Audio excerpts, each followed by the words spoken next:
guys look a little bit crooked over here. Greetings, it's the bodyguard. I'm here. I have some time here in the living room with you, next to the noisy fish tank, home with all the animals, and it's all good. Everything is good. Still love the white blanket of snow outside. It's cold again. It's going to be cold till next week. I've heard tell of a little bit of wintry mix coming this week as well. Don't know how that's going to go. But let me just say that I'm satisfied. God has answered my prayer. We got winter weather in winter, finally, because there's nothing worse than looking at ugly brown grass in the wintertime when it should be beautiful white snow. Amen.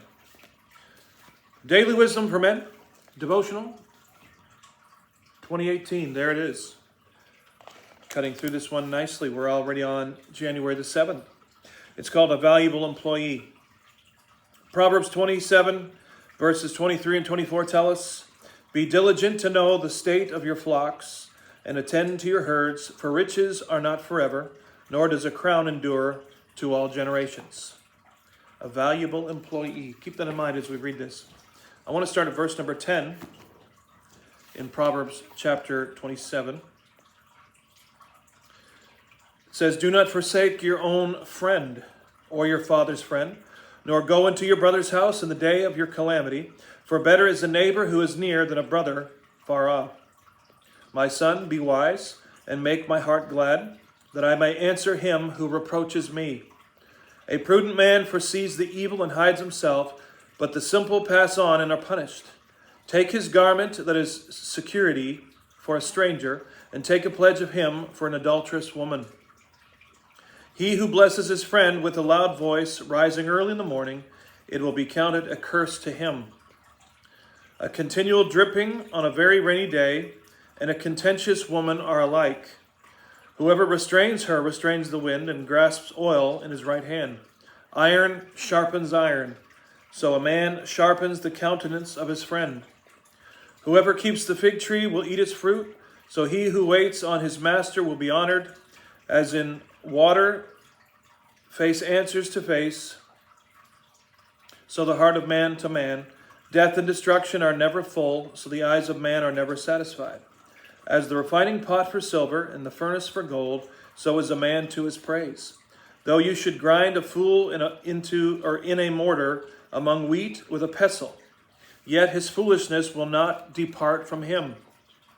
Be diligent to know the state of your flocks, and look well to your herds, for riches are not forever, nor does the crown endure for every generation.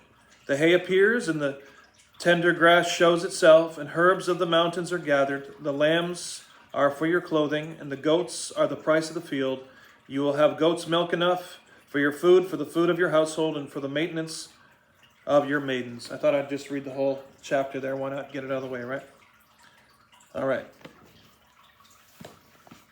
Again, A Valuable Employee is the title, and here's what the author says. Shepherds need to be experts in the way their animals are bred, sheltered. So bred, sheltered, fed, jugged, separated with their mother for a period after birth, mixed, weaned, dewormed, and even how they play, if the shepherds want to make sure their animals thrive. Just as shepherds need to be diligent about the state of their flocks, the scriptures call you to know the ins and outs of your occupation.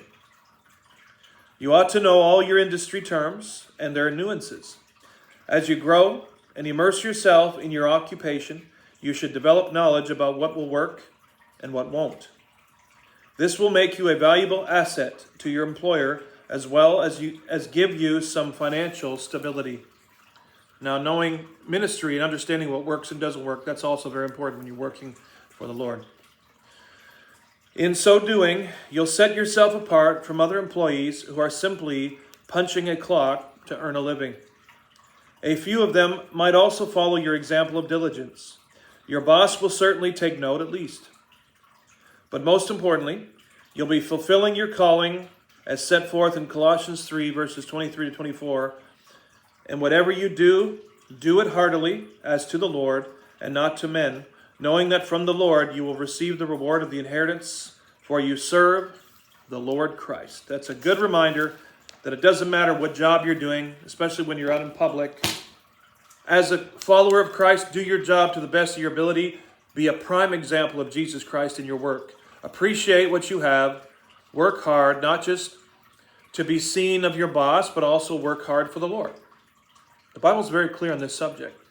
And I'm guilty in the past when I was younger of just, I can't say the word on here, but don't do a half butt job. Work hard, be a good example. You can win people to the Lord that way. If only I really took that seriously and understood all the ins and outs of that when I was in my 20s and 30s, when I used to be in the workforce like I was. I don't really have any coworkers now. Brother Michael and Sister Julie are my main coworkers, and that's it. But people in Walmart, when we are there, they do see us, they do see our conduct, and we are ambassadors for Christ, so we need to represent Jesus the best that we can. Good reminder for you. I hope people are watching you. People want to know who Jesus is, whether they admit it or not. Stay prayed up, guys. Lots of craziness going on out there. But I have the peace of the Lord, and so should you. God's people need to be the happiest people on earth. I believe that.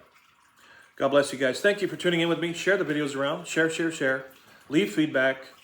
And I'll see you in the next Daily Wisdom for Men devotional from the good old year of 2018.